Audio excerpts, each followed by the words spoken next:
And locked in still at the inside as Keegan-O continues to advance up in between trotters. That'll carry Born to Thrive 3 wide. Can't Have Lindy works clear to the outside. They're past 3/4. At 126-1. Well, our last night is Easter Sunday, April 17th. It's going to be a sad occasion for so many of us who have lived with this track for so many years. From its opening on February 4th, 1964, on a rainy night when Sea Eagle won the first race in 2:13 and 2/5, to the closing night where miles around 150 are not uncommon in this day and age. Talk a little bit about that. That's a subject I hadn't brought up, but I remember the game, how the game has changed. And now I concentrate a lot on the thoroughbreds. The thoroughbred side hasn't changed that much, but talk a little bit about the harness side. And I remember you went under 2 minutes. That was phenomenal, but now it's a commonplace thing. Talk about a little bit how the game has changed. No doubt about that. In the heyday, they used to have 210 2-year-old lists and 205 3-year-old lists, and now as Brett Hanover, who was a champion back in the mid-60s, and he paced in 155 on a regular basis, and he was worth millions of dollars, and now the lowest class claimer, $4,000 claimers, they can go miles in 155 or faster. And it's just been a transformation where 2-year-olds are now probably 70 to 80 to 90 lengths faster than they were back in the 1960s when I really got started. Yeah, it's been incredible. Talk a little about your background. How long have you been at Pompano and just the harness game in general, your relationship? Well, I wrote my first article about our sport in 1964. It appeared in the Horseman and Fair World the very week that this racetrack opened, and I was elected to our Journalists Hall of Fame in 2009. I've been with Pompano the second time around since 2004. Our initiative, I got all the horsemen together and we went and stormed the schools and the libraries to get the voters to approve casinos here in South Florida in Broward County, and so it's really a sad day when this is ending for us. And talk a little bit about that. What's the mood been like with the folks in the offices? And I'm sure some of them have been around a long time like you have, but in the offices and the horsemen and whatnot, a little bit melancholy. What's the emotion been like here at the track? It's been very emotional. We have some people that have been here for many years, like Bill Popfinger, who was here when we opened in 1964, Peter Blood, Rick Plano, Wally Hennessy. It's been their home, Mike Dieters. It's been their home for years and years and years. So many of them don't know what they're going to be doing in the off season. They have homes here, so everything's kind of up in the air, and it's very challenging times for us. Anything splashy for closing night? Well, we got a few things in the works. We'll see what happens. We got some special races, and if our Super High Five continues to be unbroken, that pool could be $500,000 or more on closing night. And you talked about you've been here for a long time. Reminisce a little bit about, when I was a kid, I'd go to Saratoga Harness and where the grandstand would be full, and it's just a lot. The simulcasting has taken over.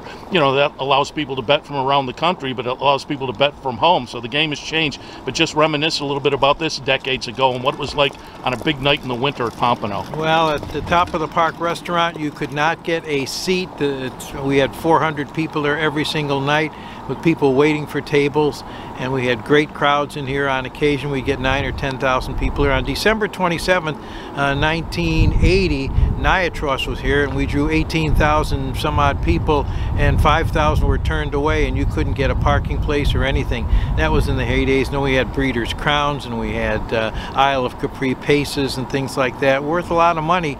And I will tell you that this place was the winter capital of harness racing. No ifs, ands, or buts about it. I grew up here. I watched the place bloom. It was amazing when I was younger, and we used to play on the deck in our office, and we switched barns, and ever since then it's just...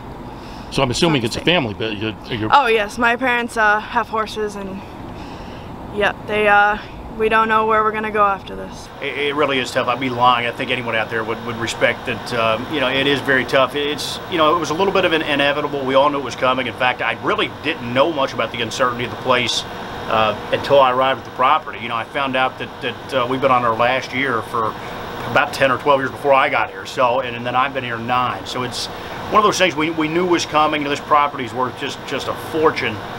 You know, with Florida passing the decoupling thing, but you know, it just doesn't make it any easier on.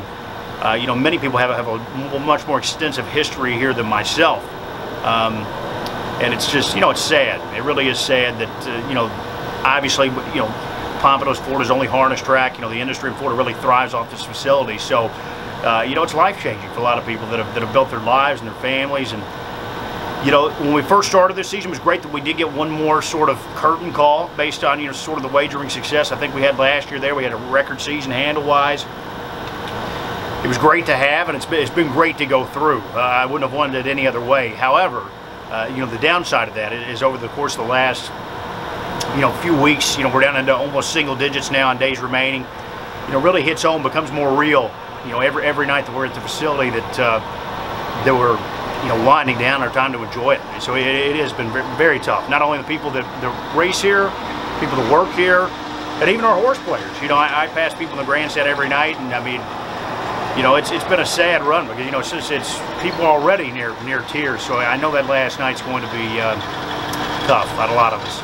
I'm not going to ask you to give it away, but I'm curious, as a race caller, are you planning for that last race at Pompano? You know what, I haven't yet, but obviously I will. I don't know exactly how it's going to go. It's going to be, the first thing I'm going to plan on is how to get through it with it being out of my mind that it's the last race at Pompano, because if I think about it, I'm not sure I am going to get through it. So I'm going to have to find a way to take that out, which hopefully I'll be able to do so. But yeah, it's going to be, you know, a lot of facilities, you know, have closed over the years, and I don't feel like people have gotten a chance to send them out because, you know, there was just a little thread of hope, you know, for thoroughbred tracks. You know, Arlington, we just saw go through that. You know, even back in the Chicago harness tracks, Balmoral, Maywood, there was a shred of hope, you know, when those facilities closed that maybe was not it. You know, we're sort of on the other side of the coin because we know, you know, unfortunately, I wish we had a shred of hope, but we don't. So it does put us in a little bit different situation that I think that, you know, it'd be nice to pay respect for this magnificent facility that's been here for 58 years, and you know, it's a really cool place now. But you know, at one point in time, this was the winter capital of harness racing, and we had every giant name in the business, celebrities here every night. I mean, it was a palace at one point in time. I mean, to those of us that are still here, you know, it's still a palace in my mind, but it's got a long history, and you know, it's been a wonderful place to spend nearly a decade.